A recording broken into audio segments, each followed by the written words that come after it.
ഇബ്രാഹിം സുലൈമാൻ സ്ഥാപിച്ച പാർട്ടിയാണ് national league. ഈ പാർട്ടി രൂപീകരണത്തിന് മുമ്പ് ഈ മുതലക്കുളം മൈതാനിയിലെ 10,000 സാക്ഷി നിർത്തിക്കൊണ്ട് ഇബ്രാഹിം സുലൈമാൻ സേട്ട് സാഹിബ് ഒരു പ്രഖ്യാപനം നടത്തി. അന്ന് അദ്ദേഹം മുസ്ലിം ലീഗുകാരനായിരുന്നു.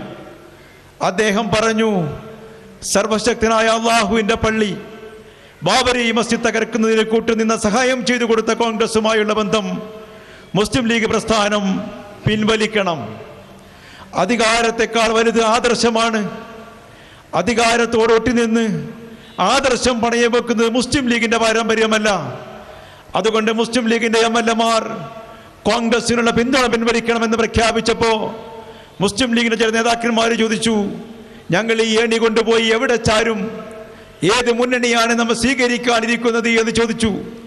ഇബ്രാഹിം സുലൈമാൻ സേട്ട് സാഹിബ് പറഞ്ഞു, എനിക്ക് സർവശക്തനായ റബ്ബിൽ വിശ്വാസമുണ്ട്.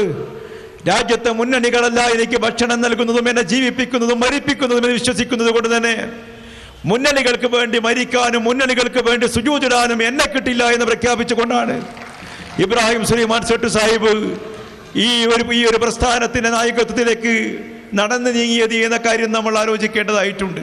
പിന്നെ കാസർകോട്ടിൽ നിന്ന് കൊമ്പ് കുലുക്കിയാൽ ചില ചില്ലികളിൽ കയറിയിരുന്ന് ചില പക്ഷികൾ കുലുക്കുമ്പോൾ പക്ഷികൾക്ക് തോന്നാറുണ്ട് പോലും ഈ ഭൂമി കുലുങ്ങുന്നത് എൻ്റെ ഈ കുലുക്കൽ കൊണ്ടാണ് എന്ന്.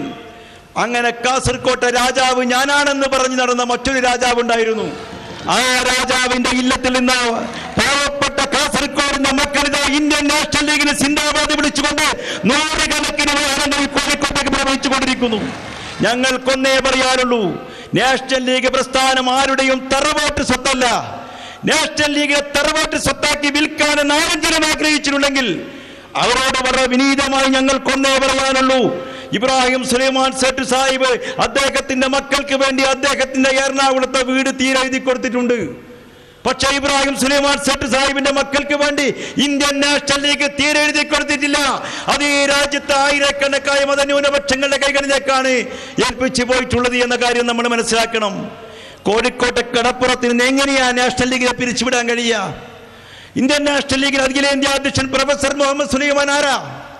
ഇബ്രാഹിം സുലൈമാൻ സേട്ട് സാഹിബിനോടൊപ്പം വാഫക്കിത്തങ്ങളോടൊപ്പം ഖായിദമിനത്ത് മുഹമ്മദ് ഇസ്മായിൽ സാഹിബിനോടൊപ്പം ഇന്ത്യ രാജ്യത്തെ മുസ്ലിം ലീഗ് പ്രസ്ഥാനത്തിന് നേതൃനിരയിലിരുന്ന വ്യക്തി, ഉത്തർപ്രദേശ് മുസ്ലിം ലീഗിന്റെ പ്രസിഡന്റ്, ഇന്ത്യൻ യൂണിയൻ മുസ്ലിം ലീഗിന്റെ അഖിലേന്ത്യാ സെക്രട്ടറിമാരിലുള്ള ആരായിരുന്നു?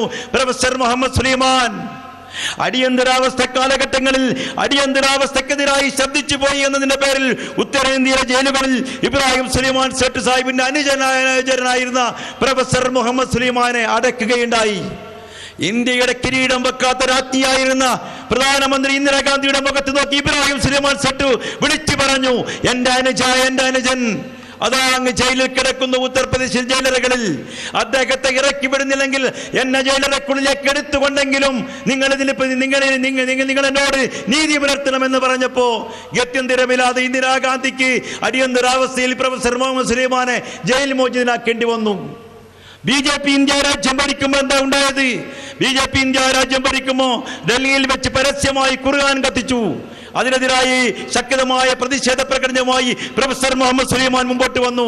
അതിന്റെ ഫലമായി ദീർഘകാലം ഉത്തർപ്രദേശിലെ ജയിലറയ്ക്കുള്ളിൽ ഇബ്രാഹിം സുലൈമാൻ സേട്ട് സാഹിബിന് അനുചരനായ പ്രൊഫസർ മുഹമ്മദ് സുലൈമാനെ BJP ഭരണകൂടം തടങ്കലിട്ടു.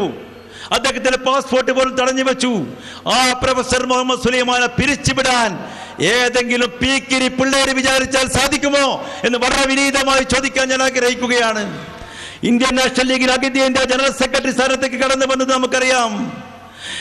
ആന്ധ്രാപ്രദേശിന്റെ വീരപുത്രൻ ഇബ്രാഹിം സുലൈമാൻ സേട്ട് സാഹിബിന്റെ സന്തത സഹചാരി, ഇന്ത്യയിലെ ഒരുപാട് മുസ്ലിം പ്രസ്ഥാനങ്ങളുടെ അനിഷേധ്യനായ അമരക്കാരൻ അഡ്വക്കേറ്റ് അലാവുദ്ദീൻ അൻസാരി സാഹിബാണ്.